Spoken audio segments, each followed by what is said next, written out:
over my head. I hear music in the air over my head. I hear music in the air over my head. I hear music in the air. I know there must be a God somewhere. Over my head, I hear music in the air. Over my head, I hear music in the air.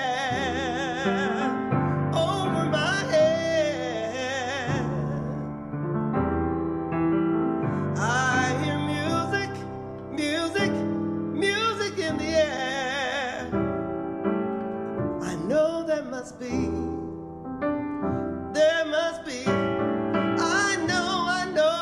I know that there must be. I know there's a God somewhere.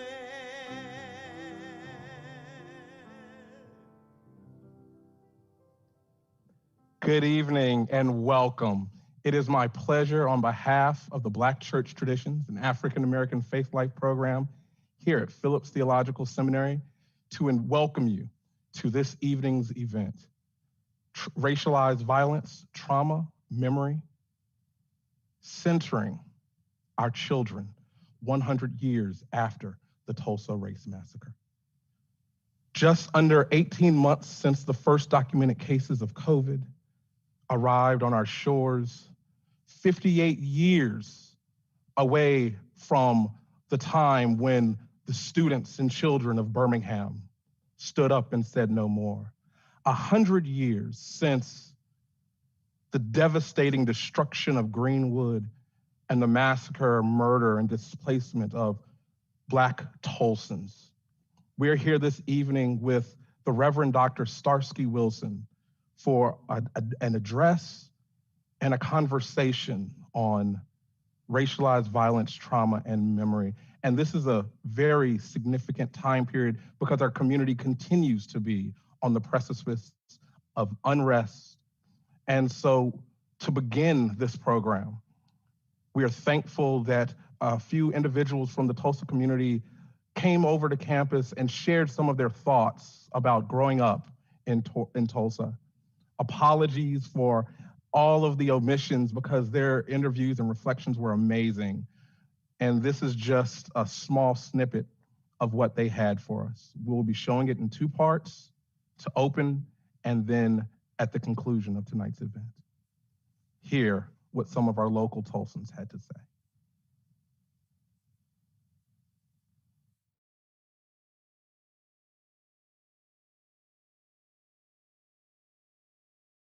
I can remember growing up in Tulsa, up and down Greenwood. We would go on Greenwood. Everything we needed was up and down that particular street. I mean, there were like neon signs, theaters, and restaurants all up and down Greenwood. Now, keep in mind, I'm thinking about in the early 50s, probably 50.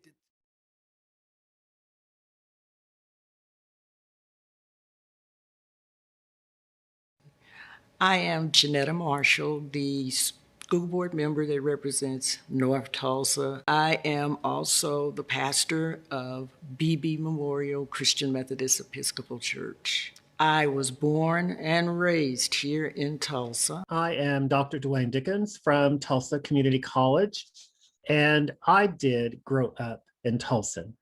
I'm Tulsa born, been a Tulsa resident for all of my life except 4 years of college and 1 year in Texas. Grew up in North Tulsa, 8th grade, going 8th grade summer, 9th grade summer. My dad got a job Kimberly Clark plant was brand new, so we moved to Glenpool. So, but with the exception of those 4 years of high school, was a North Tulsa kid. So. Hi, my name is Tracy Love Chandler, born and raised from Tulsa, Oklahoma. I am a licensed therapist. I have a bachelor's degree from Langston University, which is the only historical black college or university in the state of Oklahoma. I have a master's degree from the University of Oklahoma, Boomer Sooner. Went to Edison High School and... I was born in 1947. I grew up in Tulsa. We had came up and we stayed in a strange place. We stayed on what you call the hill. And it was an area that was just north of downtown. The street, if it went all the way through, it would be Frankfurt, but it stopped because it was a hill. We called it the Brickyard Hill. It was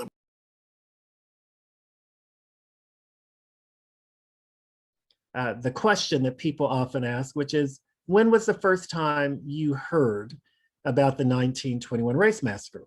And I would really like to point out that as a child, as an adult, I was never specifically taught about the 1921 Race Massacre. But I'd also like to point out that the Race Massacre was not a prominent historical reference that mattered to me in terms of growing up. What stood out to me was that I would see the Greenwood area, which was more than just a street, which was several houses, businesses. Even I just remembered my great grandmother had a house that was on King Street. And I remember going to her house, and it was eventually purchased under urban renewal.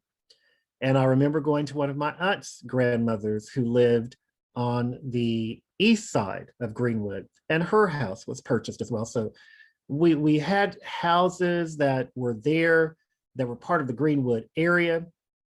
And what stood out to me about the 1921 Race Massacre question is that we didn't look at Greenwood as a theme, as an event.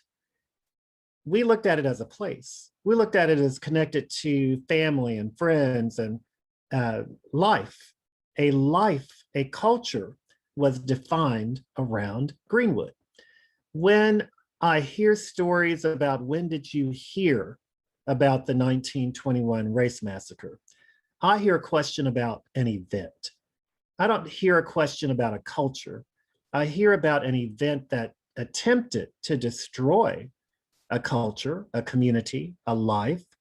When I was growing up, Greenwood wasn't necessarily viewed as Black Wall Street or the Black Mecca because of all the transformational issues. When I say North Tulsa, I'm speaking of the community at large, which was identified as family. My parents owned one of the few Black owned restaurants in North Tulsa on Mohawk called Sea King Restaurant. So my parents were the late James Love and Margaret Love. But my mother, kept us in church. She kept us involved in giving back. I fondly remember and am still involved with the support of the North Mabee, Salvation Army's North Mabee Center. Joe Bright was the director there 4 years, and her husband, Mr. Darrell Bright, they're both very active in the community still. My daughter went to the North Mabee because it's still open. She played basketball. She was a cheerleader. And my grandbaby, who's getting ready to be 7, will continue also utilizing the services. The North Mabee has a football league.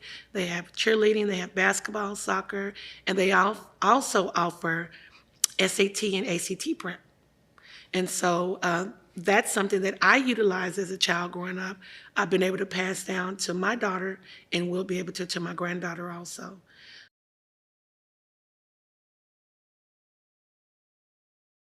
I reflect back at that time, racism, we didn't know anything about it at a young age. But as we got older, we started seeing the difference. we started understanding why do we go to this school? Why when I go to the hospital, I got hurt in Morton's Hospital, the old building is still behind those buildings. If you could see it, you can see that old part of it. That was a hospital that blacks went to. I cut my leg one night and my mother rushed me to Morton's. They put a Band-Aid on it. And that was on a Friday night, and that Sunday my leg had swelled up that big. My mother took me, Dr. Bates, I can remember that. And he was so upset, he said, well, who did this work on your child? You know, and they said he rushed me back down there, and I stayed in that hospital for 1 month with that cut because of what they didn't do. But we couldn't go out to the other hospital. It had to be an extreme emergency that you could go to Hillcrest or St. John. We had that one hospital. And that's what I've had so many experiences growing up in Tulsa. I can think about the fact that at the point of my birth, which I shared, when my mother was pulled up at the wrong hospital, not Moton, which is what it was then, she and the ambulance drivers, paramedics, they were told, we don't take the N-word patients at this hospital. And they shut the door, and they barely made it down the street to St. John's, where if you were a Black OB patient, your delivery took place in the basement. So I can remember a couple of times seeing cross burnings in Tulsa, in North Tulsa. Saw what was happening down south, and we didn't have a lot of that happening here in Tulsa. You know, the dogs and the water hoses and all of that, but we saw all of that was happening, and, you know, it affected us. And we said, these are our people. So, you know, we started having sit-ins. We started saying, well, they won't let us eat in this restaurant. It say whites only. You know, why? And we started sitting in front of those places, you know. But I'm in high school at this time. I remember specifically my brother, who's now deceased, James Anthony Love, we called him Tony. Because my parents owned a restaurant, we had perks, and my brothers had very nice cars.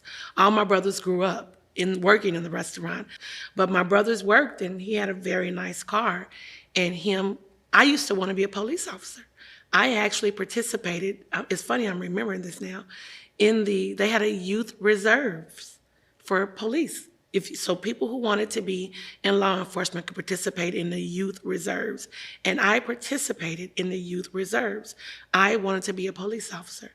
My brother, I recall, got pulled over and a gun pulled on him. He was driving a nice car, and we was taught to speak up and speak out, which is not the instructions that are given nowadays to young Black men or people of color being pulled over. That's not the instructions. But my brother spoke up and had a gun pulled on him. And I can remember specifically thinking, I didn't want to be a police officer after that.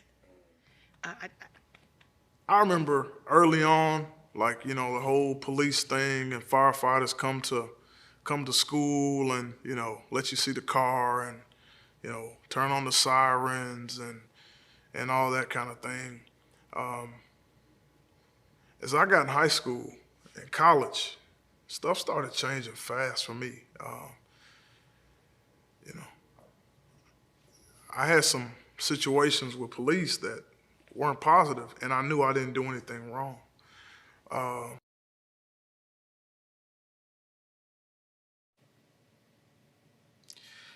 Good evening. I am the Reverend Dr. Lee H. Butler, Jr., Vice President of Academic Affairs and Academic Dean, and the William Tabernet Professor of the History of Religions and Africana Pastoral Theology. Welcome to Phillips Theological Seminary, where faith leads us to engage human triumphs and failures.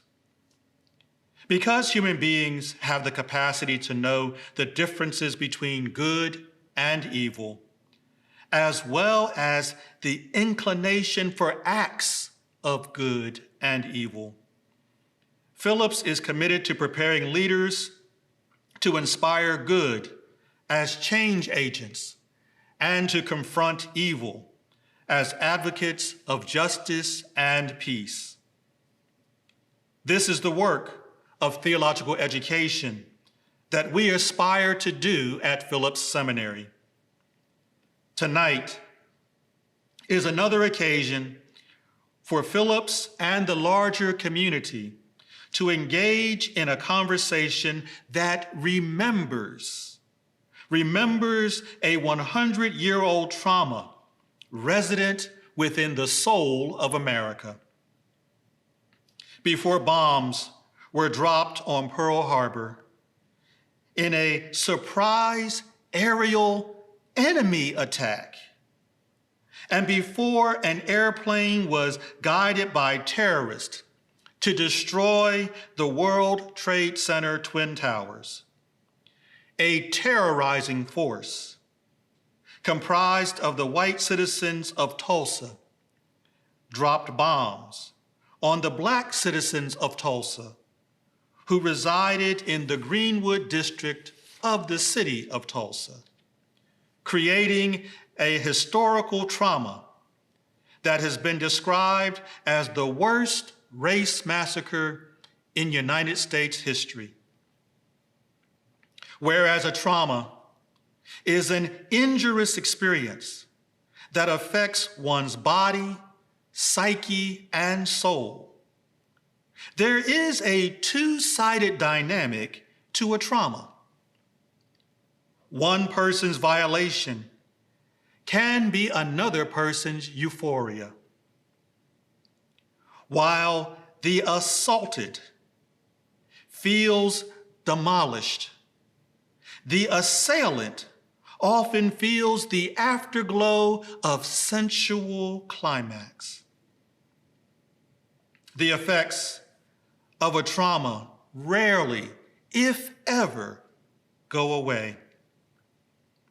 A traumatic event can result in a post-traumatic recurrence of the event, or it may manifest moral injury. And when the mediating factor of the trauma is resident within the soul, it becomes a protracted traumatic experience that defines what it means to be alive. So tonight, on the 58th anniversary of the Children's Crusade, when protest marching school-aged children were violated by the victimizing brutality of racial hatred in Birmingham, Alabama, also identified as Bombingham. We remember the children who died and survived the 1921 Tulsa Race Massacre. The 137th Psalm. The psalmist remembered infants and children being dashed against rocks. And tonight, we remember the children and the descendants of Greenwood.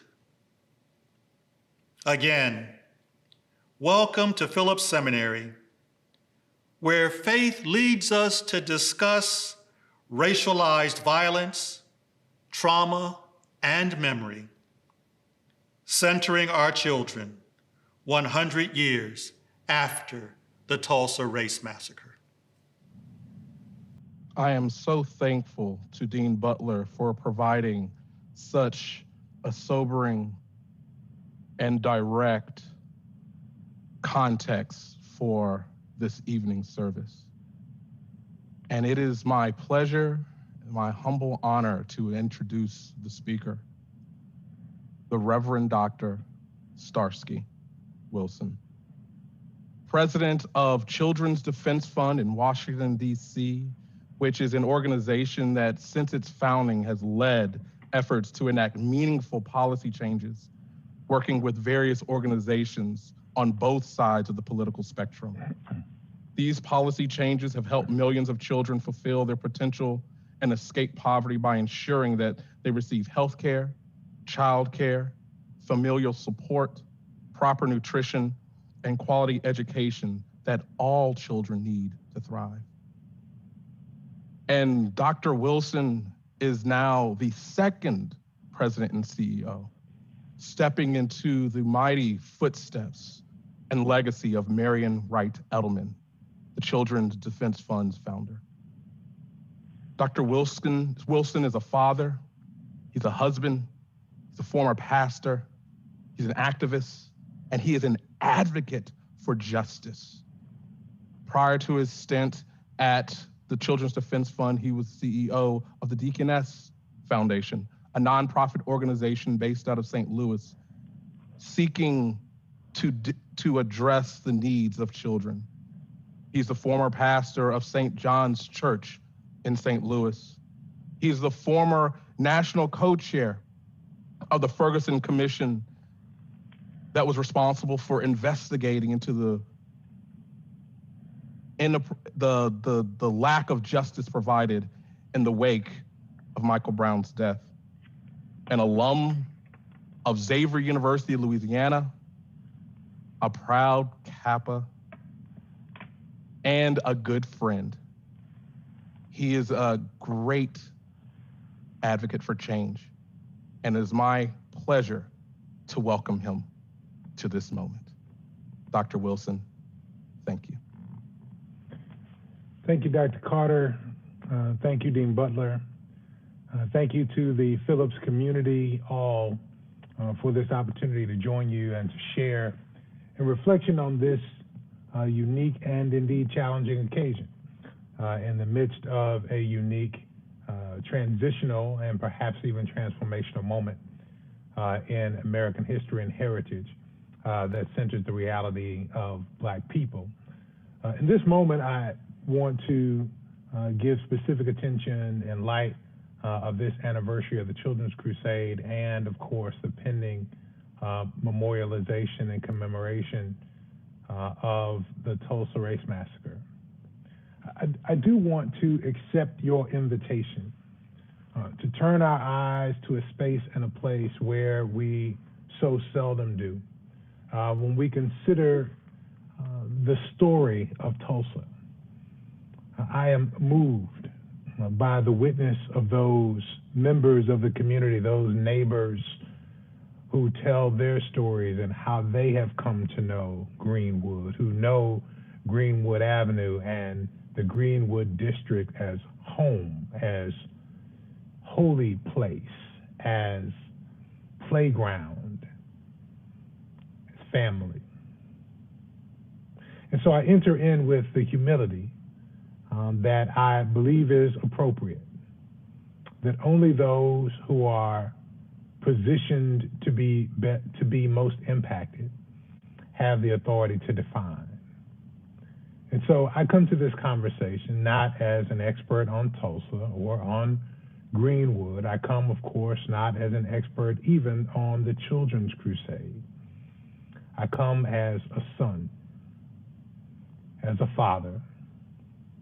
I come as one who has been nurtured by those who came before me, those in my family, those in my intellectual heritage, those in the ecclesiastical traditions that gave me nurture. I come seeking to reflect what it may mean to be a descendant and what it means to wrestle with the promise of legacy and progeny for those who will come after.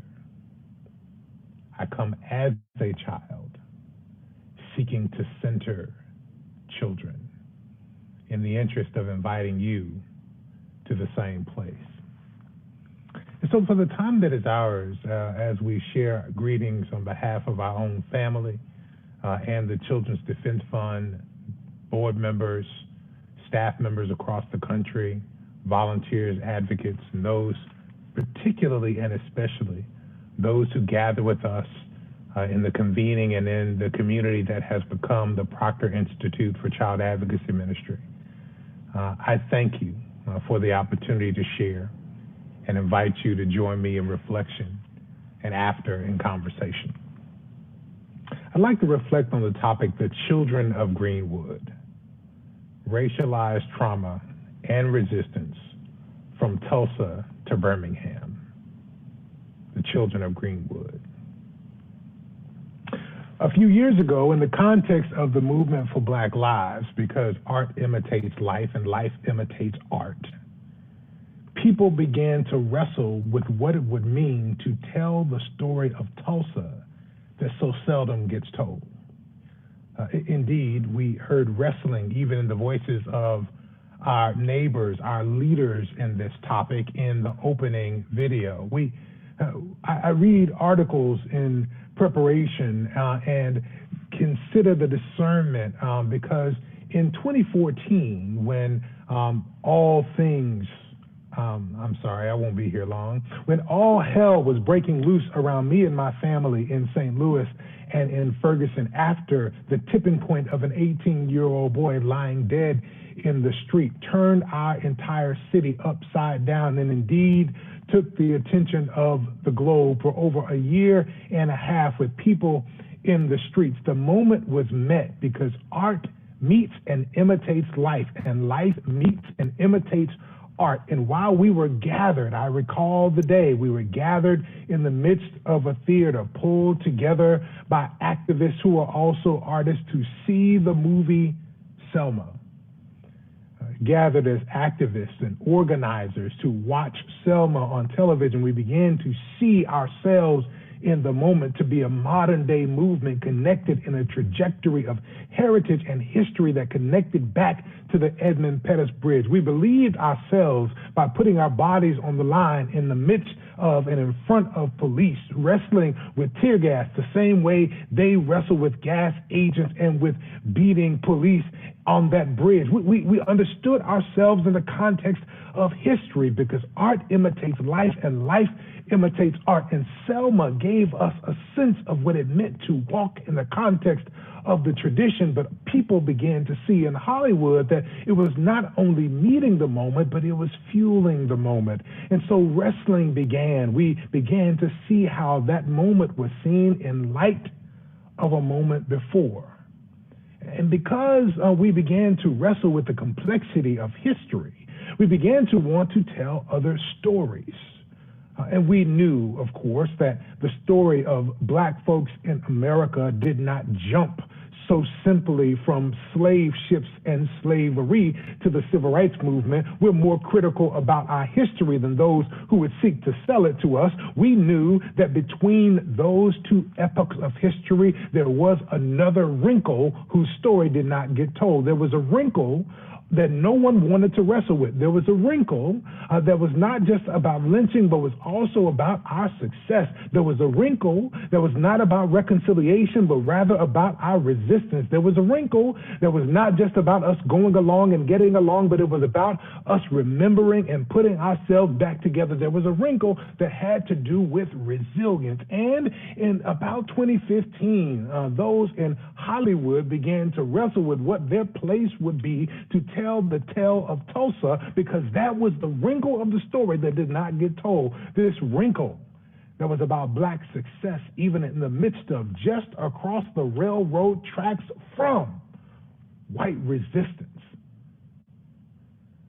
And so people began to discern, how would the story of Tulsa be told? How would this story of Black economic excellence and power? How would this story of not just a Black Wall Street, but as Hannibal Johnson suggests more appropriately, a Black Main Street? How would the story of a gathered Black community taking care of itself and taking care of one another be told? How would this story be told? And then began to banty about in Hollywood all of the narratives, then began to banty about all of the iterations and the conferences that wanted to come to Tulsa to do what they were doing in Ferguson, the kind of tragedy tourism that happens in the context of these memorialized events where local people get displaced. So everybody began to prepare to do that, but someone, I think, did it in a helpful way, in a way that even became eerie in 2020 as we began to walk through a year that carried with it images and likenesses of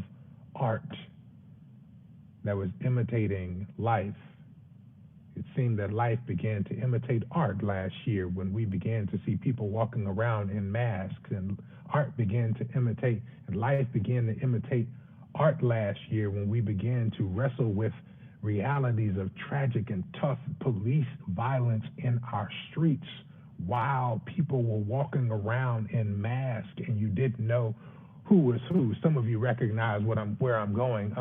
There was this piece of art that came to be a select series coming out of comics from the 1980s, but listed on HBO, called The Watchmen.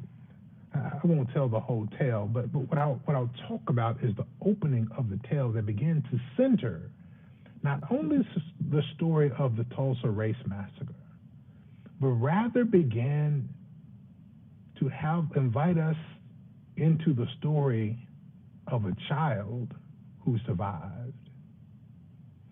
In almost biblical parallel, the story opened with desperate parents trying to save their children. As I see desperate parents trying to save their children, I'm reminded of the parents who pushed the disciples out of the way to get their children to Jesus that he might touch them and bless them, so much so that Jesus had to say, "Suffer the little children to come unto me and forbid them not, for of such is the kingdom of heaven," because his disciples, the disciples of Christ, were standing in the way. And desperate parents who saw life circumstances that were difficult for their children were trying to get them to Jesus. And so opens the story of the Watchmen, desperate parents in the midst of the Tulsa Race Massacre, seeing the degradation of their community, seeing people being shot dead in the streets, seeing bombings and the makeshift machine guns shooting through one of the 23 churches in Greenwood, found a way to get their child to safety. In the story, while Regina King gets a lot of credit, the story goes around Angela Abard. The real historical narrative follows Lou Gossett Jr., her predecessor, her family member who has come before, who has escaped the Tulsa Race Massacre. It made me begin to wonder, whatever happened to the children? They are the ones, those cared for by parents who would wrestle in the midst of a massacre to get them to safety. They are the ones who have the story to tell, who hold the story. They are the ones who have something to say. And whatever happened to them, what would they have to say? Those who would dig deeply into that story from the perspective of child well-being, who would walk with us and focus on the children of Greenwood, would say first and foremost, in the language of the social scientists, we have to wrestle with the reality of that adverse childhood experience. Adverse childhood experiences, when we pay attention to children, they are those traumatic events that occur between ages 0 and 17, the experience of violence, abuse, or neglect, witnessing violence in the home or in the community. The CDC goes further to note that this could also be having a family member attempt to die by suicide. And these aspects of these experiences can lead to substance abuse and problems and mental health problems. They can lead to long-term instability in parenting or in household members being jailed. They are linked to chronic health problems and mental illness and substance abuse in adulthood. These things can impact negatively education and job opportunities and earning potential. These adverse childhood events, also known as ACEs, can be prevented, but when it is visited upon you because it didn't happen because something happened to someone who was in your house, but rather because your house was in a space of racialized violence, because you live in Greenwood or Greenville, South Carolina, or Greenville, Texas, or Greenwood, Virginia, or you live in the context of an American nation that wrestles with other R's, doesn't wrestle with resilience, doesn't wrestle with resistance, doesn't wrestle with reconciliation, just wrestles with racism and white supremacy straight up, that could be visited upon you at any given moment in your life, playing in the backyard playing in the park, walking down the street with your friend. These adverse childhood events were visited upon a whole community. And you say past is not prologue, past didn't even pass. The past is yet living with us today. The adverse childhood events that respond, that can erupt in the context of racialized uprisings and flashpoints and massacres continue even unto this day. This is a contextual reality of living in the United States of America. It is disproportionately a part of public life. Racialized flashpoints litter the nation's history and have become common times of discernment regarding values when communities of faith are called upon, are called to act, are called into account. A flashpoint is a place, event, or time at which trouble in the way of violence or anger flares up. Attaching racialized, as we have done in the context of conversation that we have framed tonight, denotes that a public occurrence was interpreted to be about race or expose issues along the lines of race. It is when we have come to understand as a matter through lenses or distinctions in our perspectives based upon our varied racial backgrounds. Either natural occurrences and disasters or human-made situations can become racialized flashpoints. Most prominent among these incidents in American history have been ethnic conflagrations and race riots, ethnic riots from the 1800s between anti-Irish, anti-German, and anti-Italian interests are nearly forgotten in histories of cities like Philadelphia and New Orleans and Hoboken and Louisville, as are white massacres of Chinese and black citizens in Los Angeles and Rosewood, Florida, and white insurrections and political uprisings in Wilmington, North Carolina, and Colfax, Louisiana. Recall more often are the race riots which have marked cities like Chicago in 1919, Harlem in 1935, and 1943, or Tulsa in 1921.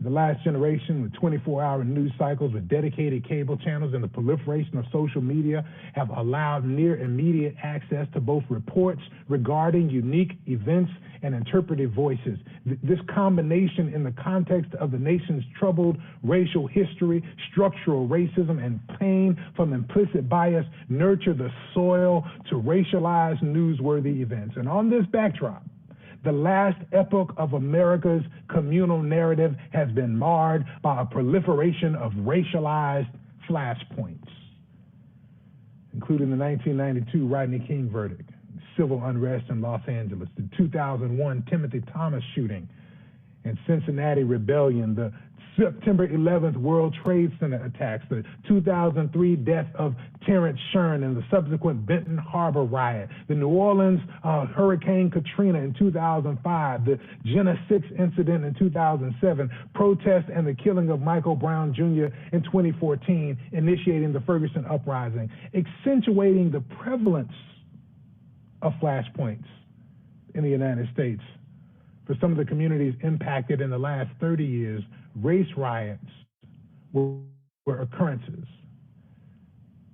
In Cincinnati, first race riot were recurrences, In Cincinnati, the first race riot occurred in 1829, when many black citizens were run out of the city into Canada, and another occurred in 1841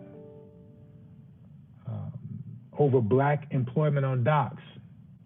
Benton Harbor's 2003 conflagration was a reminder of Michigan National Guard troops being called in to break a 1966 riot. Los Angeles burned in 1965 and again in 2002. Before the Ferguson uprising hit the St. Louis metropolitan area in 2014, the East St. Louis Massacre of 1917 killed up to 200 black citizens and left 6,000 homeless, retreating from Illinois across the Mississippi River into Missouri.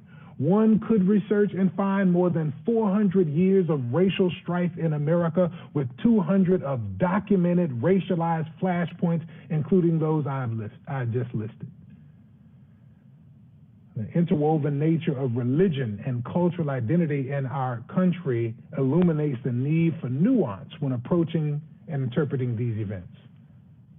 For instance, the Philadelphia riots of 1844 are generally attributed to anti-Catholic sentiment, yet the growth in the population was specifically Irish Catholic, ethnic.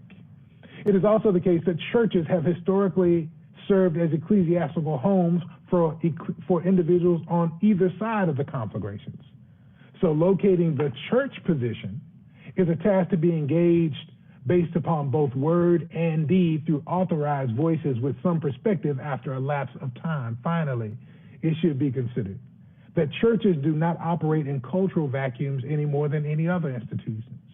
So they can be impacted by the actions of external actors, internal factors, and contextual matters as well. Why raise these points this way? I raise these points this way because I'm speaking to a seminary audience, and we can presume that these adverse childhood events that come up from racialized uprisings call the church in one way without recognizing that there are implications of churchiness, implications of Christianity, and the imprimatur of ecclesiastical bodies on every part of the racialized uprising. What am I trying to say?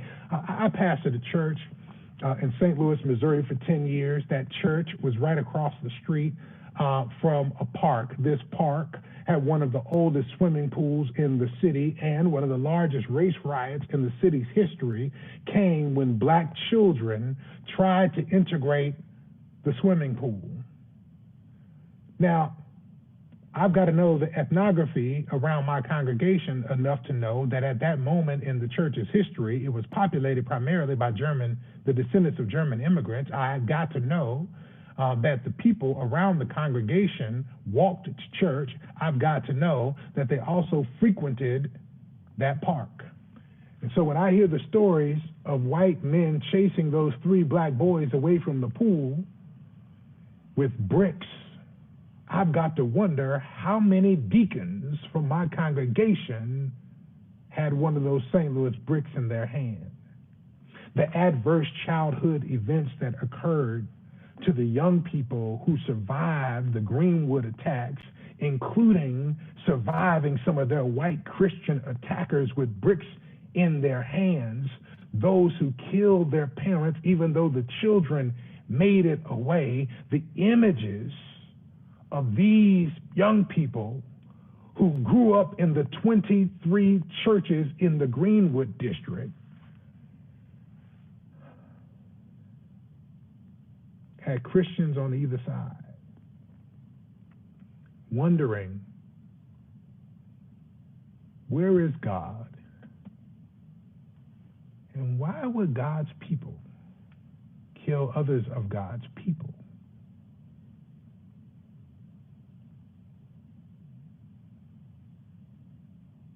How would these children,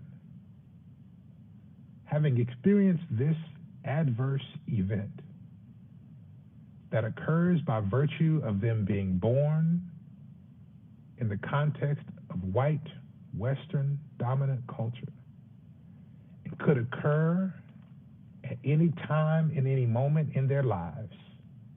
And as we read American history in Benton Harbor or in Los Angeles, could occur at any moment again.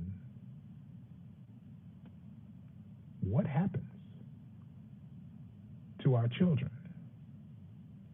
What happened to the children of Greenwood? Something happened that I really can't explain, but I can describe. I note it happens in the context of 2 generations. 2 generations from emancipation from slavery to the establishment of a bustling black Main Street that is the Greenwood district before the Tulsa race riot. Within only less than 60 years. In 2 generations, black people who were recently made free there in Tulsa with ties to indigenous folk have established land, used that land to build a community with one another. I see a couple of moves from resilience out of slavery to the resistance of developing one's own community. I see in the midst of it reconciling with what it means to be God's children, what it means to be God's people, what it means to have a purpose beyond. I'm not saying that it doesn't have effect on the socioeconomic circumstances of the people. I'm not suggesting that it doesn't have import for the psychology of a people, but I'm suggesting that there was a first wave and generation that was all about resilience. Sometimes that resilience was tucking these issues down in the back of their mind and not speaking of them again. You heard the neighbors. I didn't hear the story of Greenwood that way. You heard the story that it was only in a recent move of history in the last decade, the last 20 years has the community gotten on board. The last decade has leadership in the city gotten on board to tell this story. Some of it was about trying to forget in order to get along. I'm not saying that that's valuable for sacred memory. I'm saying that that was one of the tools of resilience that got them to the place of resistance. From emancipation to Tulsa, there was some resilience coming out of slavery and the resistance by setting up one's own alternative economic structure to take care of our own. That was Greenwood. But from Greenwood to Birmingham, there was another.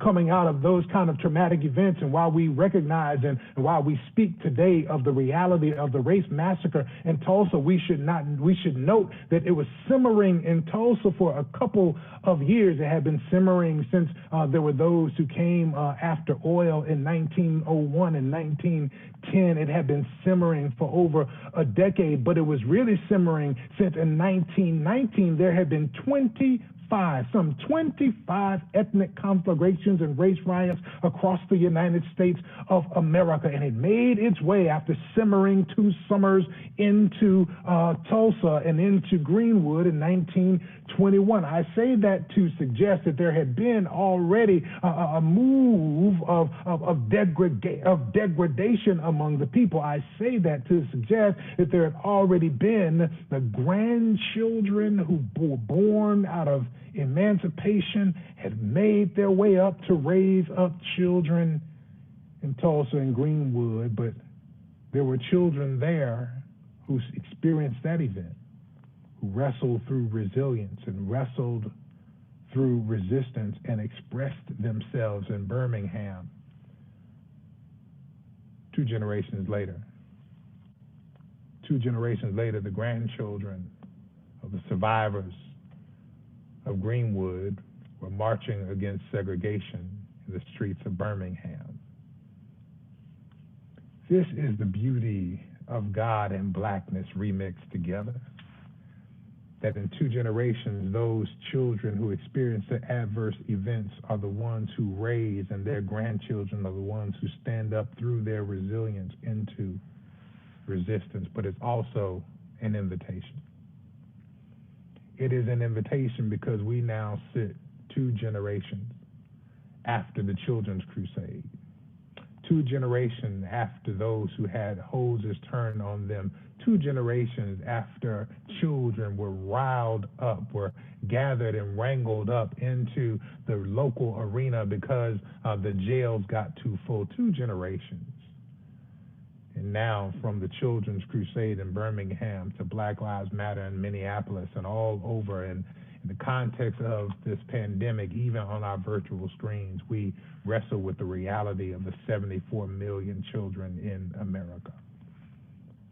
74 million children still living in the challenging, risky context of American racism. 74 million children who in 2020, for the first time in American history, became a majority people of color. The majority of children under the age of 18 in America are children of color today. So that to speak of children is to have to speak of racial justice, and to speak of racial justice sustainably is to say one is speaking of child well-being. If we consider these children as descendants thereof, as those who are wrestling with the legacy and the lineage of Greenwood, that we must consider the adverse childhood experience of racism and white supremacy. If we consider these children, 1 in 7 of whom live in poverty, and because they're predominantly black or brown, we must wonder about the experience of racism that has literally wiped wealth out from their families when it burned Greenwood to the ground, when it took families out, when it dismantled family businesses, which are always built for the second generation. How much wealth was taken away? To speak of reconciling the racial wealth gap, where the black family has, the black child will inherit 10 times less wealth than the white child. To speak of repair is only to speak of financial reparation. These are the children of Greenwood. This is the adverse childhood event that is not just 100 years ago, but lives through the statistics of their poverty, lives through the reality of racial inequity, and lives in the trauma that is visited from one generation to the next. We ought to appropriately celebrate their resilience and their resistance, but we ought not reconcile ourselves to this being past, because the past is not past. The children of Greenwood are the children of America. They are black, they are brown, and they need you to work with the kind of desperation of the parents that saved that child out of Greenwood, and the parents trying to get their kids to Jesus so that he might touch them. What then shall we do? Thank you.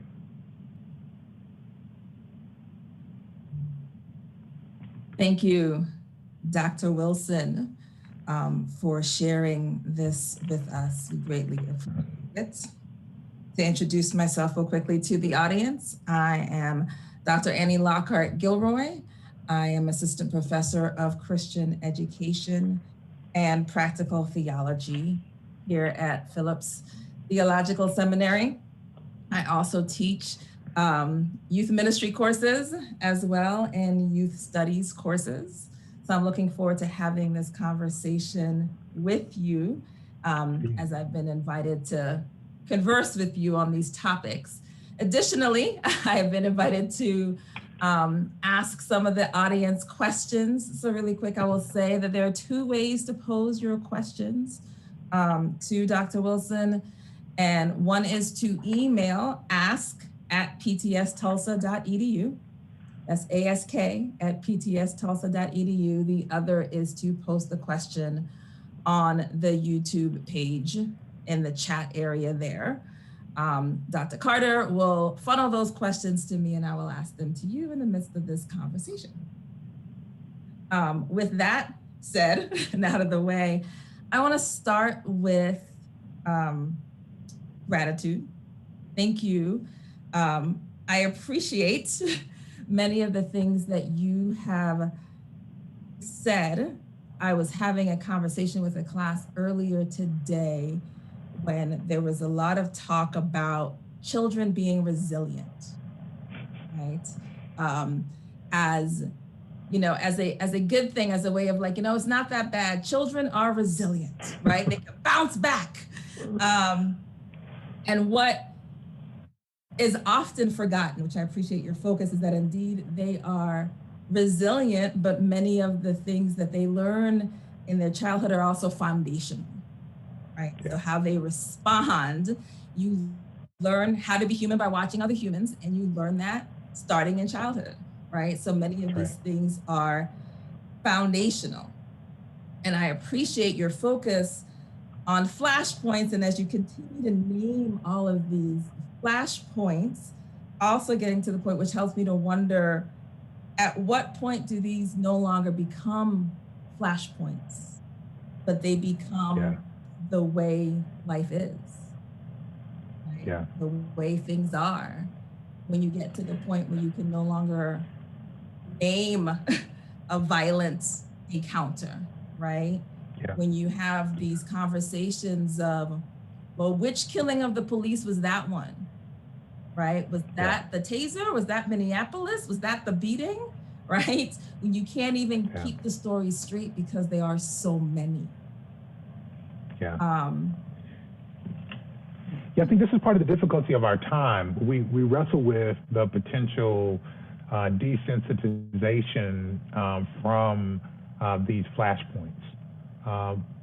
Some of this also has to do with the globalization of the concepts, right? So it's not a flashpoint. We become desensitized because we think of them globally, rather than think about the fact that every time this happens in a local community is a different trauma, right? So I experienced the reality of the killing of George Floyd differently, watching it through social media, than I experienced the uprising around the killing of Michael Brown. And that's because one of these was in my local community. And so we must not ever forget the reality of proximity, that proximity matters to these things. I remember in the context of the Ferguson uprising and just going back and forth, I never took my children to protest.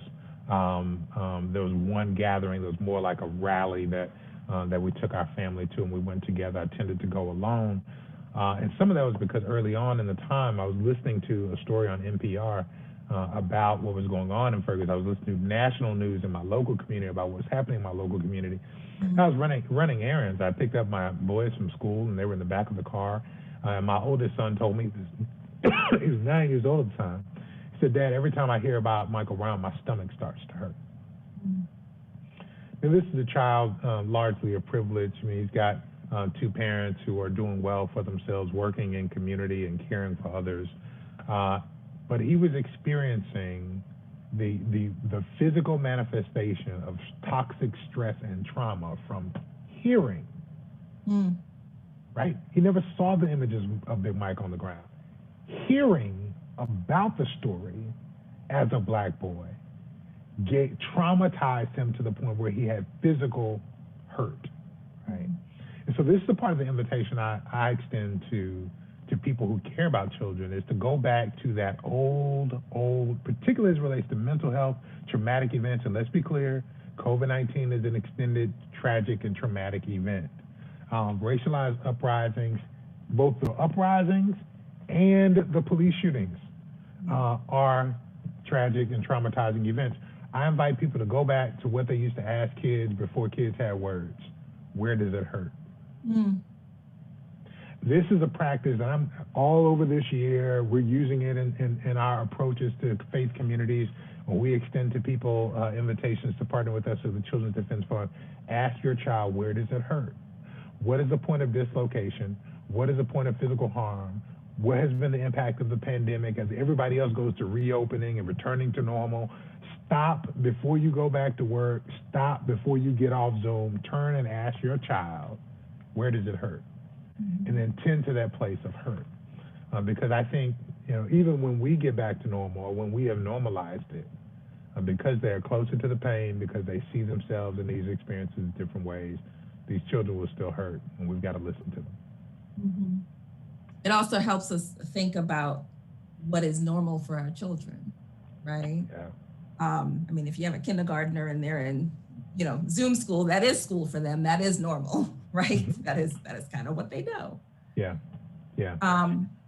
And I do, and that has impacts as well, right? We shouldn't forget the things we have come to know about this. Just because Zoom became necessary, that doesn't mean it became any less harming as it relates to socialization. That didn't mean it became any more healthy. Screen time is still screen time, right? And while we needed it, that doesn't make it all of a sudden, that doesn't ameliorate all of the negative effects that it had before, right? This is also something that could be a place of hurt. So we've got to be mindful of this as well.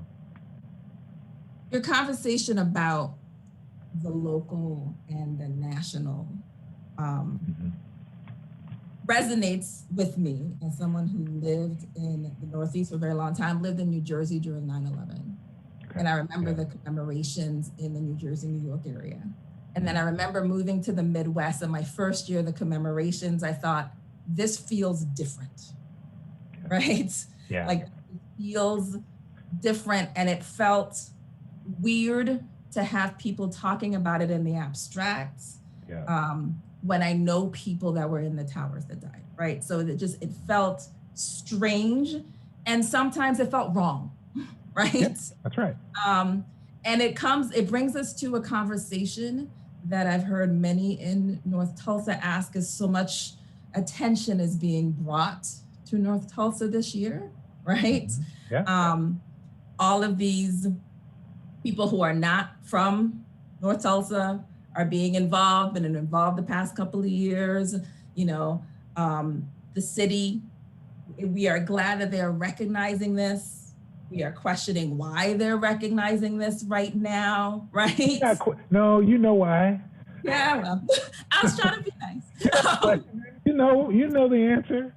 So as someone who lives outside of Tulsa, right, is new to the area, recognizing that in many ways the struggle and pain is universal and includes me as a Black person living in Oklahoma, but I am also an outsider because I am not from this area, right?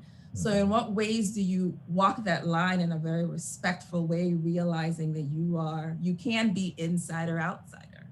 Yeah, I think this is where we've got to own our experience and own our humanity, right? We have to look for connections in our experience. I think this framework for me of racialized uprising, the fact that we grow up in risk, I lift that up not just as a historical note, but also as a contemporary warning that this can happen anywhere. And so we've got to study, we've got to engage, and we've got to learn from the children of Greenwood because for the same reason, when I went to, I did an interview in Durham, North Carolina, and they asked me, what lesson do you have for faith leaders, from your experience in Ferguson? What can faith leaders do to help people in Ferguson? I said, find your Ferguson, right? Find the place in your community where this could break out next, because it could happen anywhere, right? It's important to remember the Tulsa race massacre in the context of the 25 race riots of 1919. It's important to remember, right, that this is something that is a part of American civic life. And our efforts at memory and our efforts at reflection on our own values and who we are in light of these stories being told is a part of the project of American civil religion. It is not something that comes separate.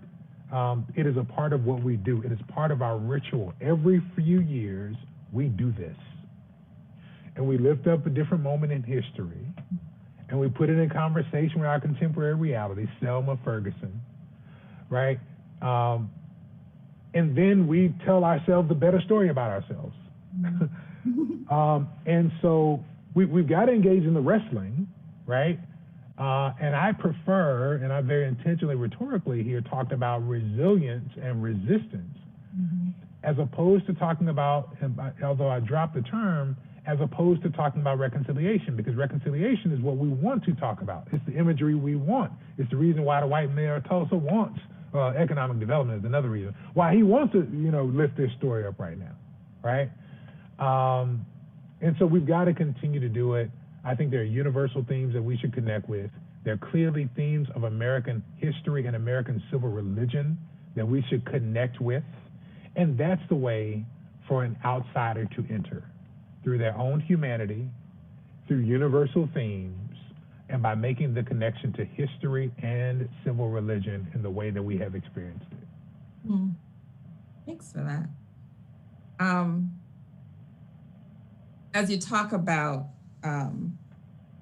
resilience and resistance, and I'm standing in awe with you as you talked about the two generations, right? And how you get generations later, you get these resilience and resistance, but of course you don't leave out the trauma, right? And then I think about how those can sometimes work hand in hand, if that doesn't sound strange. So I think since you brought up Watchmen, I think about that child, right, who becomes a young adult and becomes a superhero that stems from that moment when he was being lynched. And as a superhero, he wears that noose. Yeah. Right? Which made me highly uncomfortable. But I'm like, why don't you take the thing off, right? Which is resilience and resistance and trauma all come together, right?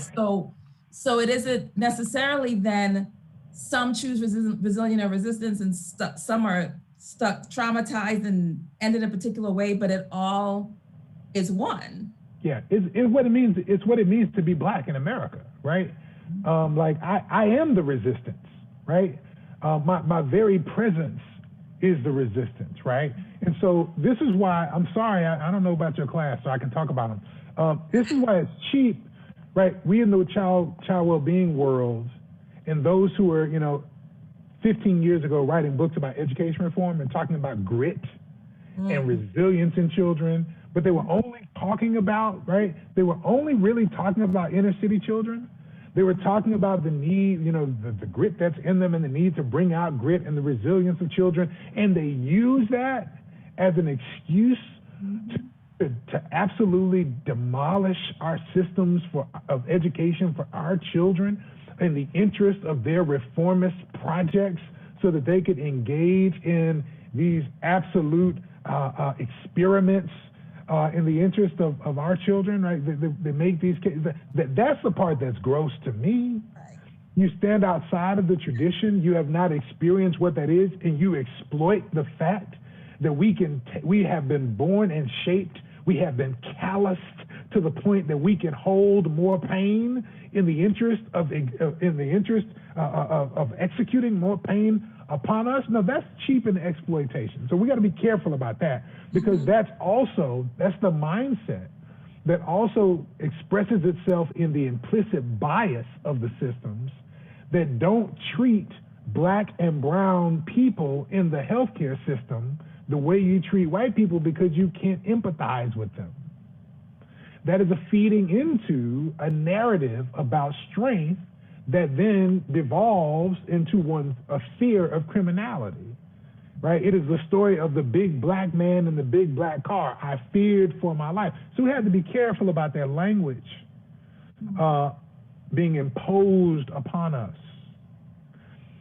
We can be reflective, though, and celebrate in the context of our tradition what it took for us to make it over. And we have to be careful that it's not just about us, right? I assume, in the context of speaking to the seminary, I'm speaking primarily to people of faith, right? How I got over, right, is still a question, right? My soul looks back and wonders how I got over. So when I celebrate the resilience of my people, I'm not saying I'm so strong I can make it. I'm saying, thank you, God.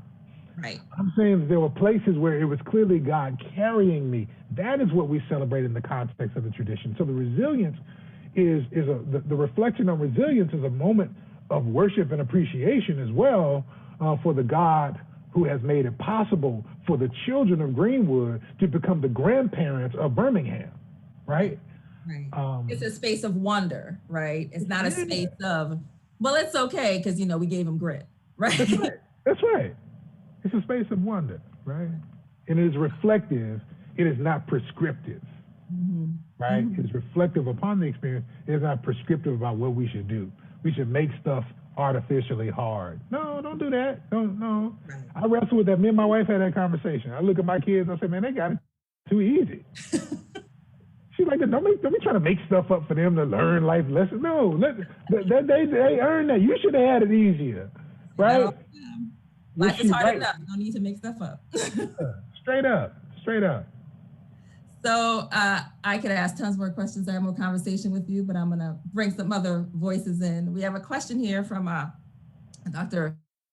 Dwayne Dinkins, who writes, I wonder how the protected children are affected when their traumatic moment is never spoken of, never brought to justice, or worse, presented as a fictional event or possibly a deserved consequence?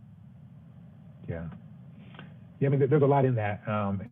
And there are things in it that can clearly be harmful, right? If these things are never resolved, that's one thing. But particularly, I mean, we also recognize, and this is where care matters. Let me just say that, because there's so much in that. We also recognize, those of us who have spent time considering the realities of reconciliation or studying things like Truth and Reconciliation Commissions, is that retelling the story, retelling one's own story, is a process of re-injury, right? When I tell my story of harm, I am harming myself again. I experience it again. So that is challenging.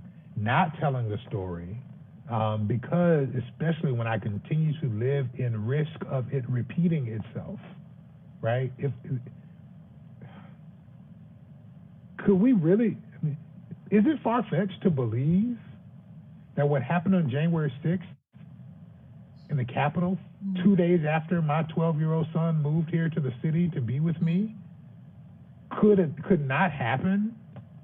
It didn't have to happen at the Capitol, that couldn't happen in North St. Louis or North Tulsa? Right?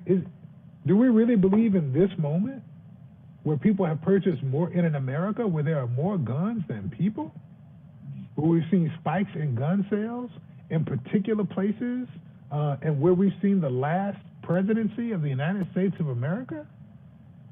Do we really believe that what happened in Greenwood couldn't happen again tonight? So not telling me the story of Greenwood could also set me up for failure if I believe that America really is America to me. No, America never was America to me. Right. And my sons, 16, 13, and 11, they got to know that America never was America to me. And we have to work to make America be, right? So there can be injury in not telling the story as well. And because it can go either way, we have to commit ourselves to practices of care, presence, and nurture for all our children and indeed one another, and to the recurring practices of healing, because trauma continues to exist.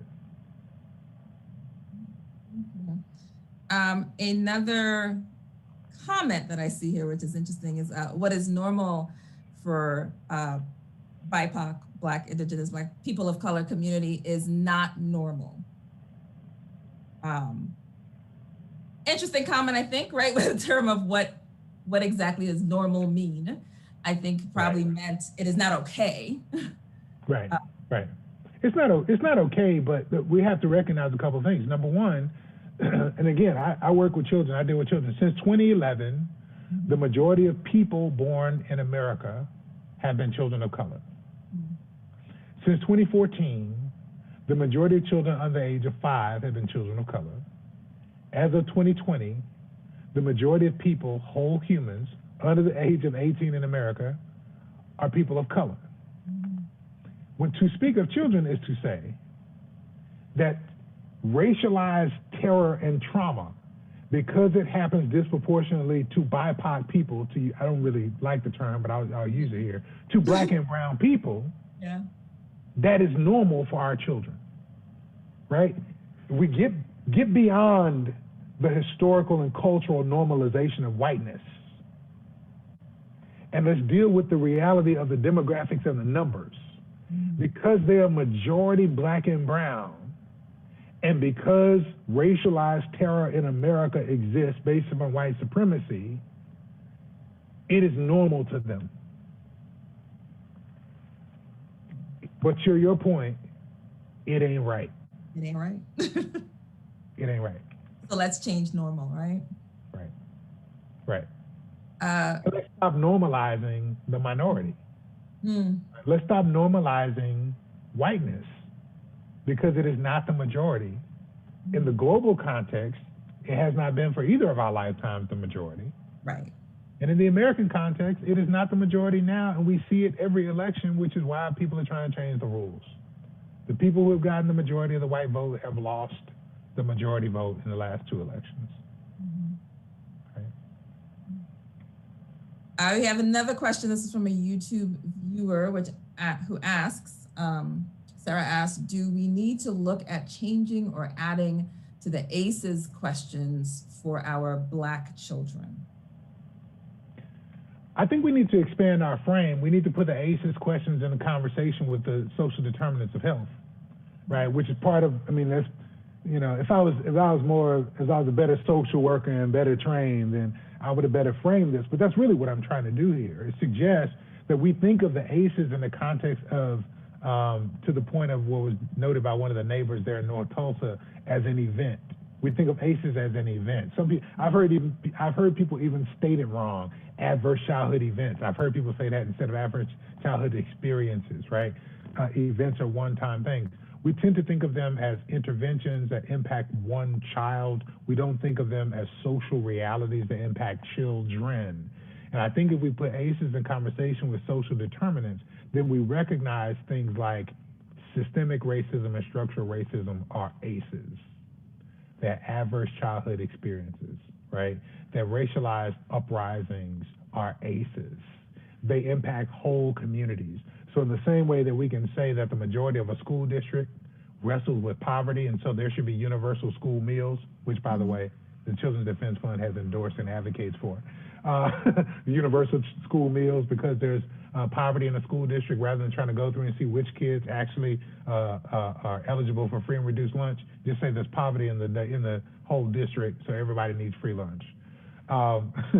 The same thing when it comes to racialized uprisings. If we understood that these things are adverse childhood experiences, and so the way we respond to a particular experience with mental health interventions, we would make broadly available mental health, universally accessible and available for all our children to heal the trauma, right? This is the way, this would be the impact of bringing those two things together and recognizing that this is something that impacts all of us. Quite frankly, it may also have the impact of appropriately identifying the people who are engaging in the most significant threat to American security, which is white nationalist and supremacist domestic terror. It would have us to treat them differently if we understood them not to just be fighting other people in power, but to be creating a context that is harmful to all our children.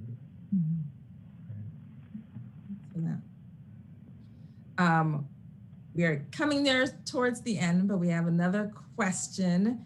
How do we wrestle with the goal for national unity and reconciliation? I am uncertain what Biden and Harris's recent responses affirming that America is not racist. How do such narratives impact Black children in integrated settings? Yeah, I mean, first we should just, I'll quote my dear big brother, the Reverend Dr. Frederick Douglass Haynes III, and say, if it looks racist, and if you have policies like racist, and it sounds racist, and it disproportionately impacts Black people like racist, then it's probably racist. I'll leave that at that. And so recent comments from politicians aside, let's talk about what business people are in. People are in the business of getting elected. People know they're going to do their business. I'm going to let them do their business and I'll do mine. Okay, so let me get back to the frame of the question. How do we wrestle with the concepts of reconciliation? And what was the other thing they wanted to wrestle with? National unity. National unity. Other than quotation marks. Yeah. First, we set them aside. Okay. I invite us to wrestle. If we're going to wrestle with reconciliation, let me say this. If we're going to wrestle with reconciliation, then we should pay attention to Curtis DeYoung and Dr. Alan Aubrey-Boussac and wrestle with radical reconciliation. That comes with truth telling, that comes with setting things aright. Or to make it more simple to the Christians in the room, let's not jettison the First Testament or the Hebrew scriptures. If we're going to talk about reconciliation, let's also talk about atonement, because I prefer atonement to reconciliation if I got to choose. Why? Atonement, it is the responsibility of the party. Reconciliation what we see in the New Testament frame, because God reconciled God's self unto us, the responsibility for reconciliation falls disproportionately on the party who's been wronged. Whereas an atonement, in the Hebrew scripture context, most significantly, the responsibility for repair is on the person who did the harm. I did harm, I must make sacrifice in order to be in right relationship again.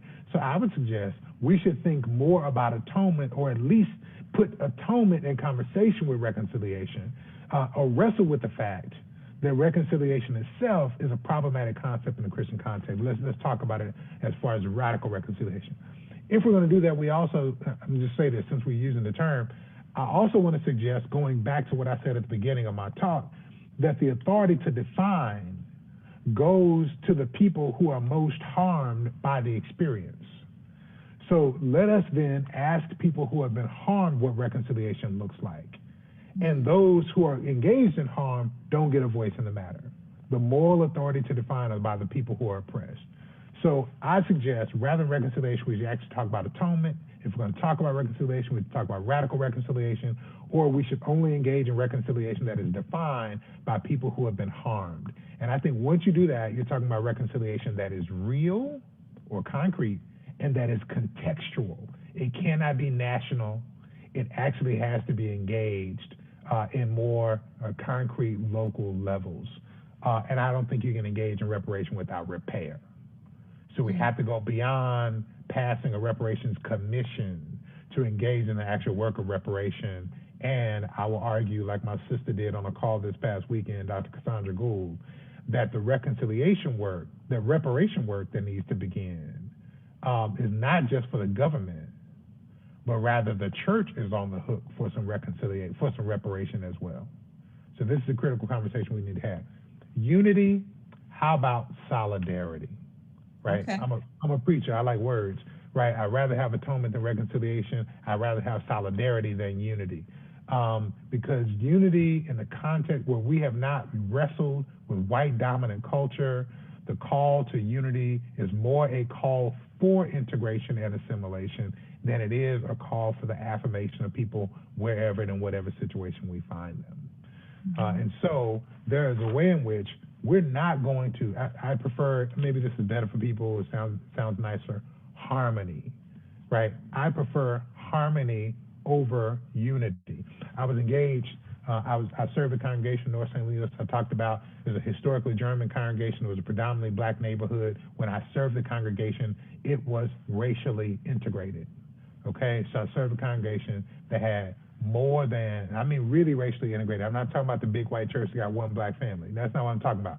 I'm talking about predominantly black congregation in a white denomination that has more than 20%, 30% white people in it. Like there's actual a nice cadre of, right? So we wrestle with, we shared leadership, this kind of thing.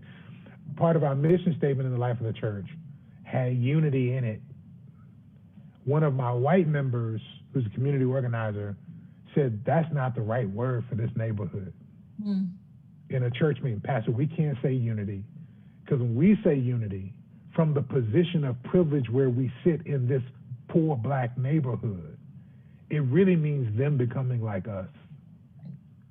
Harmony means that we can be together and we can make things beautiful, right? We can make a beautiful thing that is neither of us better and beautiful together. Unity calls us to try to figure out what we have to give up rather than being able to sing or speak in our own tone. So I invite people to consider harmony versus unity. And if we want to get in the organizing mode, consider solidarity. How can one stand alongside and with rather than trying to stand in the same place? You can't stand in the place that I stand, right? We built different, right? I mean, just you know, to use more colloquialism, we built different. Let's not try to, you know, I'm not gonna give up none of what I was given in order to stand in your place, and you shouldn't either. We built different. You ain't built for this, so let's not try to, you know. Yeah, sorry, I'll stop there. No, that's fine. And as I think about, I'm with you, we'll let politicians do what the politicians do, but I also have to question, can there be solidarity? Can there be harmony and those things if you reject a basic truth in which we are trying to fight against? Yeah, I think the role, I'm an advocate and an activist. I'm an organizer, right? My job is to push politicians. That's my job. I appreciate, and part of that has to do with affirming people when they do things that are good, right? For 20 years, the Children's Defense Fund has been fighting for an automatic benefit for children that has expressed itself as a child tax credit. In the American Rescue Plan, the Biden administration did a wonderful thing. They included a child tax credit. They have now, last week, the joint address, President Biden suggested extending that to 2025. I understand that the political calculation is if you get it, it's hard to take it away, right? So if you extend it for a number of years, it's hard to take it away. It is still the position of the Children's Defense Fund that just like every other English-speaking industrial country has an automatic benefit for children, a child allowance, there should be one in America. That's not a radical idea, right? It's not a radical idea. It is my job as the president of the Children's Defense Fund to say clearly, thank you for doing a good thing. By the way, we deserve more, okay? It is the job of those who have to govern. I don't have to govern. I have to advocate, right? So I can say what is best for these children, and you can say what's possible. So all that being said, you can say it's not a racist country, all you want to. It's my job to speak over here and tell the truth as an advocate, and even more so, right? Even more so as one who is called to speak the truth of the gospel and to declare what thus saith the Lord, right? That's my call, right? And I don't have to be elected for that. And amen. And on that note, although there are other questions, we are out of time. So thank you so much, Dr. Wilson, for joining us this evening and sharing your wisdom with us and your thoughts with us. We greatly appreciate it. Thank you so much, Doc. We Wonderful also, to be a part of this. all right, great. We also want to thank all those who joined us. And we are going to end our time together the same way we began. We end with more of a video. We end with the voices of Greenwood. Have a good night. Academy. They had mentioned that Booker Washington, that was the place. I mean, we won so many championships. When we wanted to get our messages out to the community, it was at the Washington Hornets football game. Packed stadiums, We was winning every, Booker Washington was the team that everybody wanted to beat. And we all rallied behind that one little high school team. And when they wanted to get messages out about what we were doing in our Black community, that's how they would get it out at the stadium on that Friday night. We were a close-knit community at that time. So I was all over the place. When I was in high school back in the day, the funeral homes, because we were in business, they ran the ambulance service. So during my school years, the way that I went to Booker T's games or McLean's games, I rode in the back of the ambulance. When we got to the stadium, they let us out and said, now you meet us back here as soon as the game is over. And we were on our way. Now, we were up a creek if someone was hurt on the playing field because then we had to stay out there and wait. But I enjoyed life in Tulsa. Booker T football game, I mean, come on, that was Friday night. I mean, everybody was there. You get dressed. It didn't matter if you go to Booker T or not. It was just, that was a cultural event. There was just great pride. McLean's homecoming, my goodness, get you a turkey leg, I mean, you had to be there to be seen. Like, if you didn't go there, it didn't matter if you went to McLean or not. You may not know where McLean was, but you get to that thing. And there was just a pride, people who been through so much to still find pride. I can also remember going, Soul Train wasn't the first. Tulsa, Oklahoma had what we call Dance Party on CBS, Channel 6. And all the kids, we would get on our banana seat Stingray bikes and ride to Channel 6 where their old studio is located. And we would get on Dance Party. I won a 8-track, You don't know anything about 8-tracks. I won an 8-track dancing, but then we left there and went over to one of the places, the restaurants downtown, little cafe, and I was told, along with some other friends, that we're not serving you today, but it wasn't that nice. And I can say, just growing up in Tulsa, we've had some experiences, but the greatest experience is that everyone cares. And you, even in school, I can remember Ms. Barbara Jackson, the wife and first lady at one time of Paradise Baptist Church. She taught for Tulsa Public Schools. And that was one of my teachers. And I can remember her saying, I'm going to teach you some things that will get you through life. And I want you to be able to not read it, but to recite it. All of us have this greatness, and a lot of times North Tulsa would be considered in the same vein of, the same vein of what we looked at with that question of who could come from North Tulsa. Well, there's a lot of talent that comes from North Tulsa. There's a lot of intelligence that's in North Tulsa. And that was the backdrop, though, of many conversations, many perspectives that if you come from North Tulsa, you come with that baggage of people asking the question, well, can you make something of yourself if you are from North Tulsa? And we never, in my family, in my community, we never looked at that as an obstacle. We simply said, we are going to make good for our relatives, for our ancestors. We're going to make our lives better. And we're doing this on behalf of them.